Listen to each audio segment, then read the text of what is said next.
Bapak, Ibu, dan saudara-saudara sebangsa dan setanah air,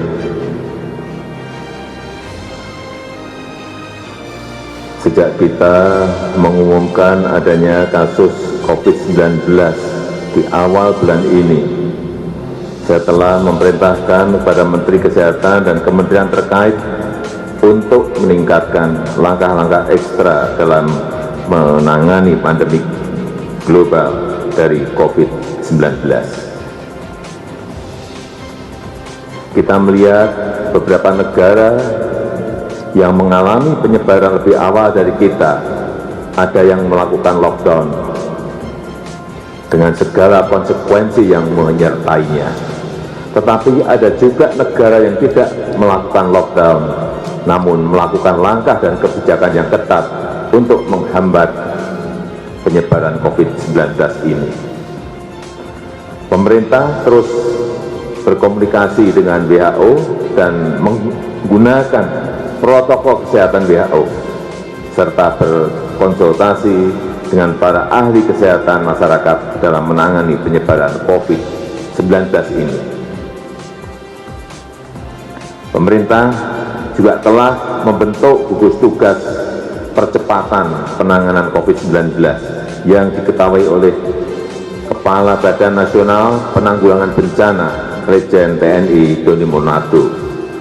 Gugus tugas ini telah bekerja secara efektif dengan mensinergikan kekuatan nasional kita, baik pusat maupun daerah, melibatkan ASN, TNI, dan Polri, serta melibatkan dukungan dari swasta, lembaga sosial, dan perguruan tinggi.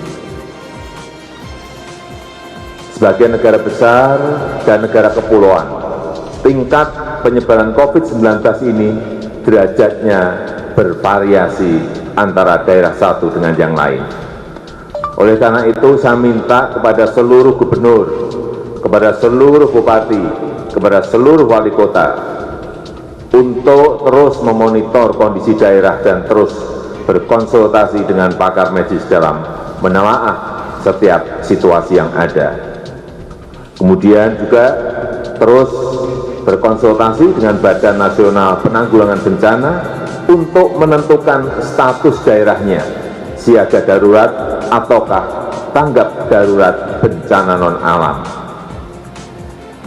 Berdasarkan status kedaruratan daerah tersebut, jajaran pemerintah daerah dibantu TNI dan Polri, serta dukungan dari pemerintah pusat untuk terus melakukan langkah-langkah yang efektif dan efisien dalam menangani penyebaran dan dampak COVID-19.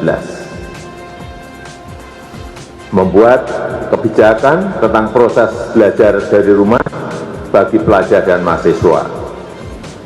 Membuat kebijakan tentang sebagian ASN bisa bekerja di rumah dengan menggunakan interaksi online, dengan tetap mengutamakan pelayanan yang prima kepada masyarakat. Kemudian menunda kegiatan-kegiatan yang melibatkan peserta yang banyak orangnya, dan meningkatkan pelayanan pengetesan infeksi COVID-19 dan pengobatan secara maksimal dengan memanfaatkan kemampuan rumah sakit daerah dan bekerja sama dengan rumah sakit swasta serta lembaga riset dan pendidikan tinggi yang direkomendasikan oleh Kementerian Kesehatan.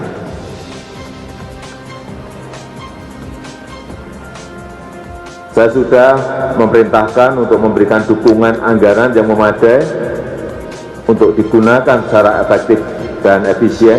Yang pertama, merujuk pada Undang-Undang Nomor 24 Tahun 2007 tentang penanggulangan bencana yang memungkinkan pemerintah dan pemerintah daerah untuk memprioritaskan menggunakan anggaran secara cepat. Selain itu, Menteri Keuangan juga sudah mengeluarkan peraturan dan pedoman untuk penyediaan anggaran yang diperlukan oleh seluruh kementerian lembaga dan pemerintah daerah dan gugus tugas percepatan penanganan COVID-19. Peraturan ini memberikan landasan hukum agar pihak yang relevan dapat menggunakan anggarannya dan mengajukan kebutuhan anggaran tambahan untuk menangani tantangan penyebaran COVID-19. Dampak pandemi COVID-19 ini telah memperlambat ekonomi dunia secara masif dan signifikan, termasuk terhadap perekonomian Indonesia. Untuk itu, pemerintah telah dan terus melakukan langkah-langkah cepat untuk mengantisipasi beberapa dampak ini.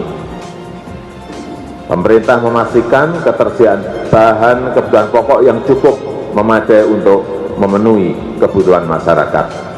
Pemerintah juga telah memberikan insentif kebijakan ekonomi sebagaimana telah diumumkan oleh Menko Perekonomian dan jajaran Menteri Perekonomian untuk menjaga kegiatan dunia usaha yang telah berjalan agar tetap berjalan seperti biasa. Saya juga minta kepada kepala daerah untuk mendukung kebijakan ini dan melakukan kebijakan yang memadai di daerah. Saya dan seluruh jajaran kabinet terus bekerja keras untuk menyiapkan dan menjaga Indonesia dari penyebaran COVID-19 dan meminimalkan implikasinya terhadap ekonomi Indonesia. Sebagaimana kemarin telah disampaikan bahwa salah satu menteri kami terdeteksi positif terinfeksi COVID-19. Langkah-langkah antisipatif telah dilakukan dan saya yakin bahwa para menteri tetap bekerja penuh seperti biasa. Bahkan hari-hari ini para menteri bekerja lebih keras, walaupun sebagian dilakukan dengan cara online untuk mengatasi isu kesehatan dan mengatasi dampak perekonomian akibat COVID-19 ini. Terakhir, kepada seluruh rakyat Indonesia, saya minta tetap tenang, tidak panik, tetap produktif dengan meningkatkan kewaspadaan agar penyebaran COVID-19 ini bisa kita hambat dan kita stop. Dengan kondisi ini, saatnya kita kerja dari rumah, belajar dari rumah, ibadah di rumah. Inilah saatnya bekerja bersama-sama, saling tolong-menolong, dan bersatu padu, gotong royong. Kita ingin ini menjadi sebuah gerakan masyarakat agar masalah COVID-19 ini bisa tertangani dengan maksimal. Saya rasa ini yang bisa saya sampaikan. Terima kasih. Wassalamualaikum warahmatullahi wabarakatuh. Om Santi Santi.